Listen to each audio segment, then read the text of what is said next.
Hello everyone, this is Subhash. Welcome to Social Studies. In today's video, we are going to learn a new topic, that is production and employment. So let's start. So first, we have to know the meaning production and employment. So what is main production? What is production? So here, making or manufacturing. The action of making or manufacturing from the raw materials. So it's called production. And employment means having a job or the state of being employed. That means ఉద్యోగ స్థితిని కలిగి ఉండడం. And here వస్తువుల్ని తయారు చేయడం. It's called production, and also employment means having a job. Okay, so here generally the people are engaged in different activities. In economical terminology, the people are engaged in different economical activities. So here the people go to work because to earn the money and to maintain their families. So here, what are the works? This means what kind of works are there? So here the people go to farming. Some people go to farming, fishing, mining, forestry, and some people work in huge factories or medium or small factories, and it could be car factories, bike, iron, and some people are self-employed. That means bricks making, chappal making, and workshops like, okay. And some people work for banking, telecom, postal, finance, and some people are doctor, actors, and driver, and teachers, police, and etc. So the people, the different people are engaged in different activities. Okay, so here we have to find out which activity is related to primary sector and which activity is related to secondary sector and which is related to tertiary sector. Okay, so first, all these economical activities categorized into three sectors. These are all economical activities. Okay, but here the economical activities are categorized into three sectors. So what are the sectors means here? The primary sector, secondary, and tertiary sector. The primary sector is known as agriculture sector, and the secondary sector is called industry or manufacturing sector, and tertiary means the service sector. Okay, so here the farming, fishing, mining, and forestry, poultry related to primary sector. Okay, and then huge factories, huge and medium and small factories, and also car, bike, iron, bricks, and chappal making, all these related to secondary sector, and the banking, telecom, postal, finance, all these related to service sector. So here the primary sector produces basic goods. That means the primary, here the agricultural sector produces primary goods, basic goods like food grains, fruits, vegetables, cotton, or iron or copper, like, okay. And then secondary sector, it makes goods from the raw materials which are produced by the agricultural sector.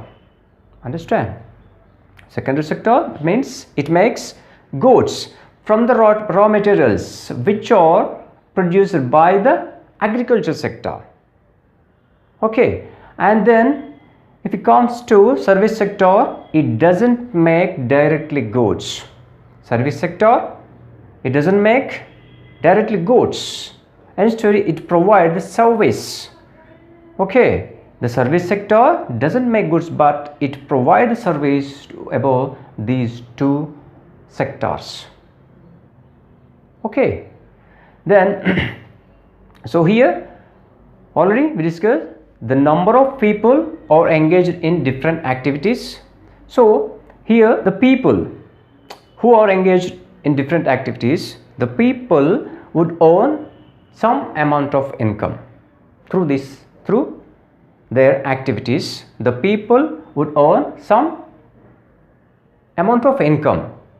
Okay, so if we added all these, that means if we added total income of the people, that means the people would earn some amount of income through their activities. Okay, so if we added total income of the people, it would be an national income.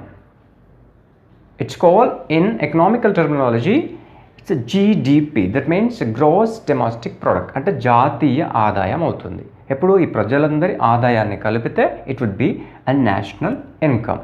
What is GDP means here? The gross domestic product.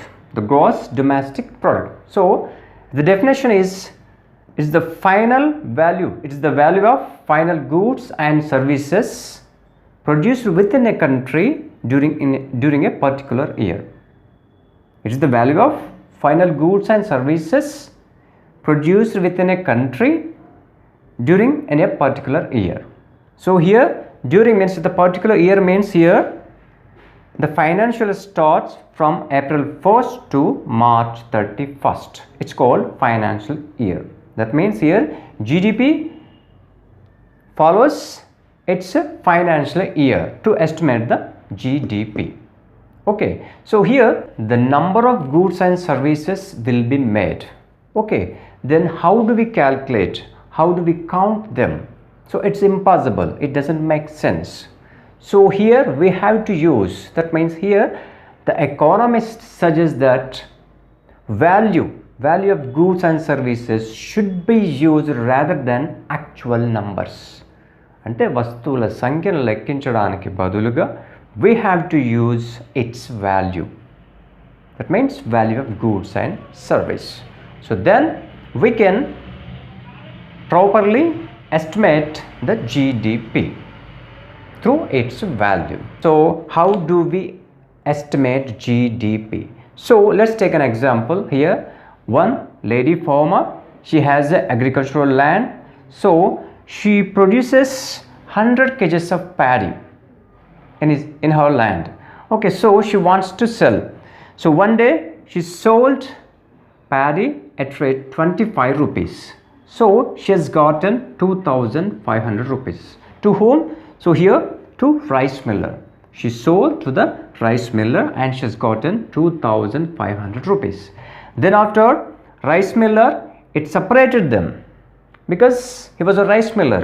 So he separated the paddy. Then after he got 8 kgs of rice and 20 kgs of husk.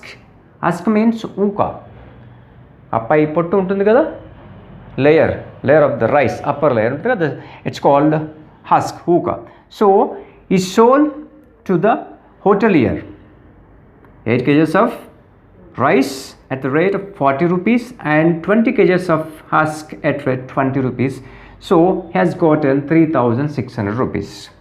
And then after hotelier finally got 5,000 rupees after making idli and dosha. Okay, so has gotten here 5,000 rupees. So how much would it be here? 11,000 rupees. That means here the total GDP here the 11,000 rupees. But if you do this, if we added this, how much would it be? 11,000 rupees. But this is the wrong method. If you do this, it would be double income. And it shows double income because we added on each stage. We added profit on each stages. So that's why this method is wrong. We don't do this.